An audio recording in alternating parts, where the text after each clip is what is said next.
Well, hello everyone, welcome back to Simra classes where you are our priority and keeping you at our priority. We are back with another video. So पीछे के format से तो I guess आप लोगों ने पता लगा ही लिया होगा कि इस वीडियो में हम आखिर करने क्या वाले हैं। आप लोग बिल्कुल सही सोच रहे हैं। इस वीडियो में हम अपने अकाउंटिंग इक्वेशन के क्वेश्चन को अटेम्प्ट करने वाले हैं। बिना क्वेश्चन समझाए हम आपको सिर्फ कॉन्सेप्ट समझा दें और एक भी प्रैक्टिकल क्वेश्चन ना करें, नहीं नहीं नहीं नहीं नहीं, ऐसे तो नहीं करना। फिर तो सिमरा क्लासेस अपने प्रॉमिस में पीछे छूट जाएगा और ऐसे तो हमें करना नहीं है। तो विदाउट एनी फर्दर अड्यू हम अपनी वीडियो को स्टार्ट करते हैं।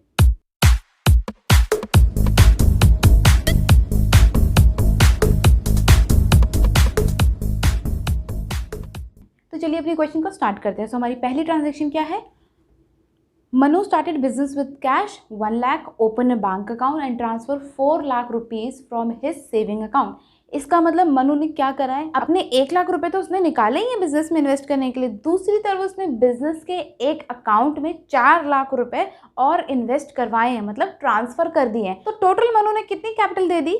5 लाख नहीं दे दी उसने, 1 लाख तो कैश दे दिया और जो 4 लाख उसने बैंक में पैसे डलवाए वो भी तो उसकी कैपिटल ही है ना, इन्वेस्ट ही तो करा है ना उसने ये। तो हमारे पास पैसे किस किस फॉर्म में आए? हमारे पास पैसे आए 1 लाख कैश के फॉर्म में और बैंक में आए 4 लाख रुपए और हमने बढ़ा दी उसकी कैपिटल कितने से?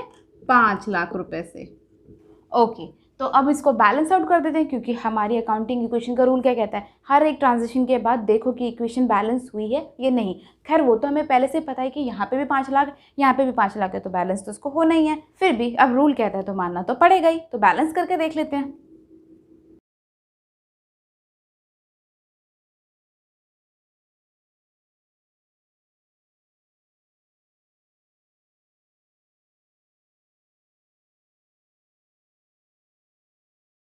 तो बैलेंस करने के बाद भी हमें इक्वेशन कुछ ऐसे ही मिल रही है। तो अब अपनी सेकंड वाली ट्रांजैक्शन के पास चलते हैं। तो सेकंड वाली ट्रांजैक्शन हमारी कह रही है purchase building from Sohan for 12 lakh paid by taking a loan from SBI for 10 lakh. इसका मतलब 12 लाख की बिल्डिंग उसने खरीदी है। स्टेप बाय स्टेप चलते हैं हम लोग कि 12 लाख की बिल्डिंग खरीदी है, ठीक है। तो भाई बिल्डिंग के अकाउंट में लिख दो, ठीक है, कि 12 लाख की आपने बिल्डिंग खरीद ली। अब उसने पेमेंट कैसे करी भाई? 10 लाख रुपए की पेमेंट उसने कैसे करी है? लोन लेकर। लोन लिया तो उसका मतलब लायबिलिटी बढ़ा ली अपनी। लायबिलिटी में एक लोन का कॉलम होना चाहिए, इसका मतलब अब हमारे पास, तो लोन के कॉलम में हम 10 लाख रुपीस लिख देंगे। ठीक है भाई, 10 लाख रुपए तुमने लोन लेके दे दिए। अब बाकी 2 लाख रुपए भी बचे ना, सोहन ऐसे थोड़ी छोड़ देगा। अब वो 2 लाख रुपए कैसे दूंगी मैं? अब मैं या तो कैश दूंगी या तो अपने बैंक से दूंगी। बट सिंस मेरे पास 1 ही लाख रुपए है कैश की फॉर्म में अवेलेबल, तो मैं क्या करूँगी? चेक ही काट के दूंगी ना उसे। अब चेक का देने का मतलब मैं बैंक से पेमेंट करूँगी। जब मेरे पास कैश अवेलेबल नहीं तो कैसे दूंगी? बैंक से ही तो पेमेंट करूँगी ना। तो चलिए बैंक से पेमेंट करते हैं उसको हम 2 लाख रुपए की। ये हो गई हमारी बैंक से पेमेंट उसको 2 लाख रुपए की। अब हम अगर इसका इफेक्ट देखना चाहें कि हुआ क्या है, तो हम ये देख सकते हैं कि इस तरफ पॉजिटिव 12 आया और यहाँ पे -2 आया, तो इंक्रीज में पॉजिटिव में 10 लाख ही है ना। अब दूसरी साइड देखें, हम अपनी राइट हैंड साइड देखें, तो यहाँ पे भी हमने जब इंक्रीज देखा है तो वो सिर्फ 10 लाख का है, पॉजिटिव 10 लाख का। ये तो ऑलरेडी था यहाँ पे, तो अभी भी हमारी दोनों इक्वेशन बैलेंस ही होकर चल रही हैं, है ना। चलिए इनको भी बैलेंस करके एक नई इक्वेशन फॉर्म कर लेते हैं।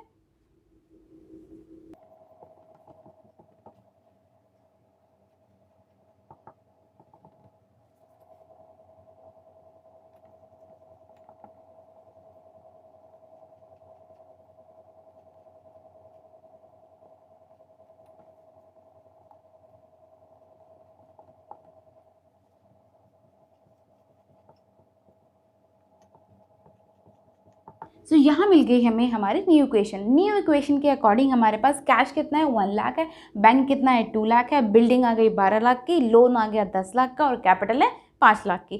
तो अब अपनी तीसरी ट्रांजेक्शन की तरफ चलते हैं। सो तीसरी ट्रांजेक्शन क्या कह रही है? Paid interest on loan 20,000 and installment of 1 lakh. इसका मतलब ये जो लोन लिया है इसको धीरे धीरे रीपेमेंट भी करनी है। तो अभी सबसे पहले रीपेमेंट कितने की करी? 1 लाख की। तो चलिए सबसे पहले तो इसे खत्म कर दो। ये कर दिया, इजी भी था। हमें पता है कि हमारे 10 लाख में से 1 लाख रुपए गए, तो 9 लाख रुपए का लोन अभी भी हम पे है। बट ये जो सारे खर्चे हैं, ये जो इंटरेस्ट हम दे रहे हैं वो एक तरीके के खर्चे ही तो है ना। ये सारे खर्चे, ये सारे प्रॉफिट, ये सारे लॉसेस किसके होते हैं? जो बिजनेस चला रहा है। अब बिजनेस कौन चला रहा है? ओनर चला रहा है। ओनर के पैसे को क्या कहते हैं? कैपिटल कहते हैं। तो ये सारी चीज़ें तो हम ऑलरेडी वैसे पिछली वीडियो में कवर कर चुके हैं। नहीं देखिए तो लिंक डिस्क्रिप्शन बॉक्स में मिल जाएगा, आइकन बटन आपके सामने है। प्लीज़ जाके इस वीडियो को समझें ताकि हम इस क्वेश्चन में अपने कॉन्सेप्ट को अप्लाई करें, ना कि यहाँ पे भी कॉन्सेप्ट समझें। कॉन्सेप्ट के लिए तो पिछली वाली वीडियो बना दी है ना, जल्दी से देख कर आओ उसे। ठीक है, तो हमें पता है कि हमारी कैपिटल सब कुछ बियर करता है, तो कैपिटल ये एक्सपेंस भी बियर करेगा, और कैपिटल के पास से कम हो जाएंगे 20,000 रुपये।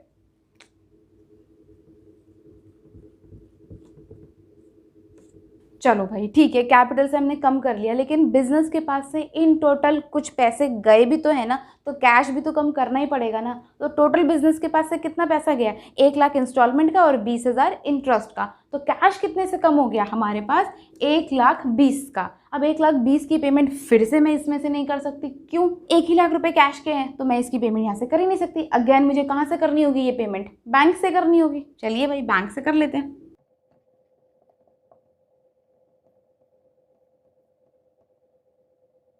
तो अगर मैं इसका इफेक्ट देखना चाहूँ तो मैंने यहाँ पे लिखा है -20,000 और यहाँ लिखा है -1 लाख, और माइनस माइनस तो प्लस होते हैं, तो ये हो गए -120 लाख। नाउ अगर मैं इधर देखूँ तो यहाँ पे मैंने कितना लिखा हुआ है, तो सिंपल ये 120। तो अभी भी अगर मैं देखूँ तो अगर मेरी इक्वेशन पूरी डाउन हुई है तो कितने सेम ही अमाउंट से हुई है ना। मेरा राइट हैंड साइड भी 120 से डाउन हुआ है और मेरा लेफ्ट हैंड साइड भी 120 से, तो अभी भी इक्वेशन मैच ही है। यही फ़ायदा है हमें अकाउंटिंग इक्वेशन में कि हमें हमारे हर स्टेप के बाद पता चल जाता है कहाँ गलती हो रही है, और जैसे ही गलती होगी आपको उसे ठीक करने का भी मौका उसी वक्त मिल जाएगा। तो इसमें तो नंबर कभी भी कटने ही नहीं चाहिए आपके। तो ये निकाल लिया है मैंने अपनी थर्ड ट्रांजेक्शन के बाद अपना लेटेस्ट पोजीशन ऑफ बिजनेस। तो अब मेरी बिजनेस की पोजीशन क्या है कि मेरे पास 1 लाख रुपए कैश में है, 80,000 बैंक में है, 12 लाख की बिल्डिंग है, 9 लाख का लोन अभी है, और 4,80,000 का मेरे पास कैपिटल के फॉर्म में पैसा पड़ा हुआ है। अब चलते हैं अपनी फोर्थ वाली ट्रांजेक्शन के पास, और फोर्थ वाली ट्रांजेक्शन कह रही है purchase goods from Rohan on credit 1 lakh. इसका मतलब मैंने अपना स्टॉक को खरीदा है, और किससे खरीदा है, रोहन से खरीदा है, लेकिन पैसे नहीं दिए क्योंकि मैंने उसे क्रेडिट पे खरीदा है। तो रोहन मेरे लिए क्या हो जाएगा, क्रेडिटर हो जाएगा।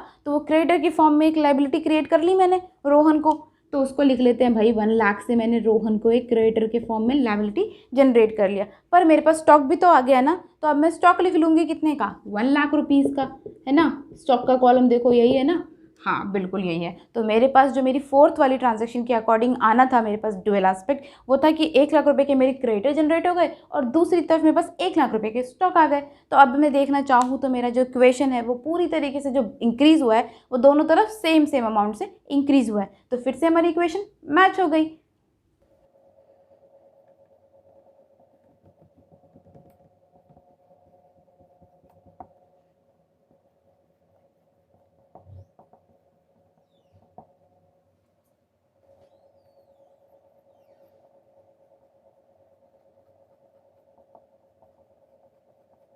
तो ये है मेरी new position of business after मेरी फोर्थ ट्रांजैक्शन, जिसके अकॉर्डिंग 1 लाख रुपए तो मेरे पास कैश की फॉर्म में, 80,000 मेरे पास बैंक में है, 12 लाख की मेरे पास बिल्डिंग है और 1 लाख का मेरे पास स्टॉक है। ऑन द अदर हैंड मेरे पास 9 लाख की लायबिलिटीज़ भी हैं, 1 लाख मैंने क्रेडिटर से भी ले रखा है और 4,80,000 की कैपिटल तो मेरे पास है ही। ठीक है, तो अब चलते हैं अपनी फिफ्थ वाली ट्रांजैक्शन के पास। Goods return to Rohan costing 20,000। अब भैया रोहन के गुड्स अच्छे नहीं निकले 20,000 के, मैंने उन्हें वापस कर दिए, तो मेरा स्टॉक तो तुरंत कम हो जाएगा 20,000 से, हो जाएगा कि नहीं। अब जब मैंने 20,000 के गुड्स वापस कर दिए तो 20,000 दूंगी उसे, नहीं दूंगी। तो 20,000 से मुझे रोहन जी को भी कम करना होगा, तो इसका मतलब क्रेडिटर कम हो गए 20,000 से। डन। तो अभी मेरी पोजीशन जो गई है वो डाउन गई है 20,000 से, दोनों तरफ 20,000 का डिक्रीज देखा मैंने। ठीक है, तो चलते हैं अपनी सिक्स ट्रांजेक्शन के पास। अभी मैं यहाँ पे न्यू इक्वेशन नहीं निकाल रही हूँ क्योंकि फिर हमारे पास स्पेस कम पड़ जाएगा और हमें क्वेश्चन भी इसी स्पेस में करना है पूरा, क्योंकि जब इसे इरेज कर दूंगी ना तो कुछ कुछ चीज़ें ना पीछे से हम लिंक नहीं कर पाते, इसलिए हमें इसी स्पेस में इसको पूरा भी करना है। तो जल्दी से चलते हैं अपनी सिक्स वाली ट्रांजेक्शन के पास। Sold good costing 40,450 on credit to Ram. इसका मतलब 40,000 के गुड्स को मैंने 50,000 पे बेचा, लेकिन क्रेडिट पे और राम को बेचा। अब पैसे नहीं मिले तो हमारे लिए डेटर क्रिएट हो गया, डेटर का नाम हमें पता है राम। तो एक काम करेंगे, डेटर वाले कॉलम में हम लिख लेंगे, राम को नहीं लिखेंगे, अमाउंट को लिखेंगे। अमाउंट हम उससे कितना लेंगे, 40 लेंगे, 50 लेंगे, 50,000 लेंगे। तो हमारे डेटर वाले कॉलम में आ गया है अब राम 50,000 रुपये से।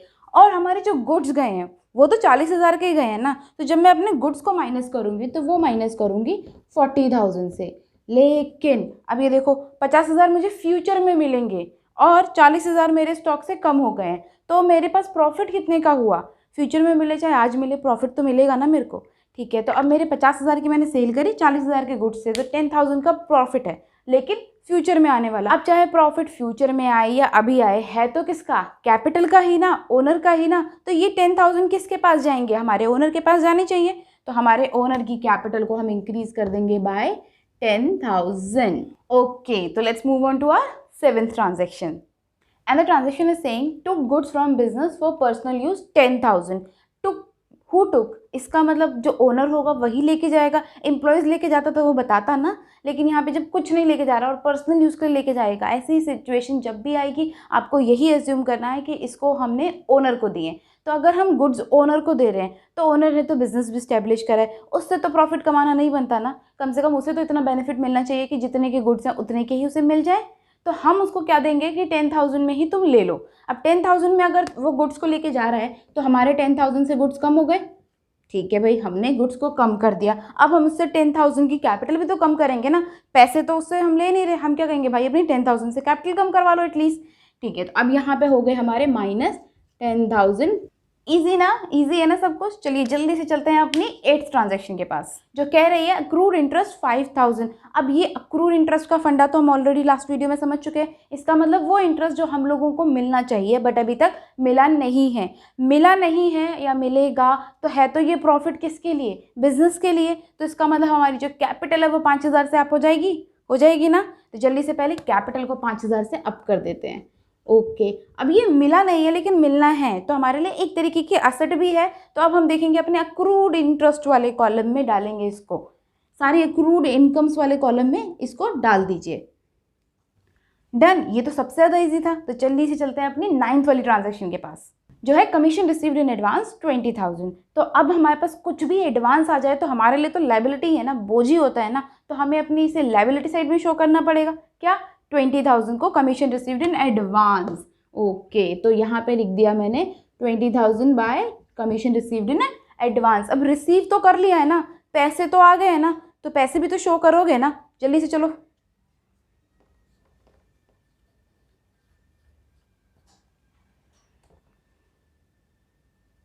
okay, so we are done with our 9 transaction and we are going forward for our last transaction। तो चलो जल्दी से उसको भी देख लेते हैं। Okay, so cash receive from Ram 10,000। अब राम कहाँ था, क्या हमें पता है कि हमारे पास डेटर थे। कैश तो तभी रिसीव करोगे ना जब हमारे पास डेटर होंगे। तो डेटर वाले कॉलम में हमारे पास 50,000 रुपये हैं, तो इसी इंसान ने हमें 10,000 रुपये दिए हैं, ठीक है। तो अब हम इसी इंसान के पास से 10,000 रुपये माइनस कर देंगे कि अब 10,000 उसे दे दिए हैं तो हमारे पास पैसे आ भी तो गए ना। तो जल्दी से 10,000 रुपये अपने पास लिख भी लो। तो अब अगर हम देखें तो हमें पता चल चुका है कि हमारे हर एक ट्रांजेक्शन के 2 इफेक्ट होते हैं और वो हमारी इक्वेशन को बैलेंस भी करते हैं। तो हमारी जो इक्वेशन है ना, asset is equals to liability plus capital, वो हर जगह स्टेब्लिश हो रही है। तो इसके साथ हम अपनी अकाउंटिंग इक्वेशन के इस चैप्टर को यहीं पे फिनिश करते हैं। आपको सारे क्वेश्चंस प्रैक्टिस करने हैं, ये आपका होमवर्क है। और जहाँ पे भी डाउट आए तो आपको तो पता ही क्या करना है, इंस्टाग्राम पे पूछिए, फेसबुक पे पूछिए, व्हाट्सएप पे पूछिए, मेल करिए, कमेंट करिए, कुछ भी करिए, बट अपने डाउट को क्लियर करिए। तो with this we are delivering our promise to you and you know yours. Like, share and subscribe to Simra classes. Thank you.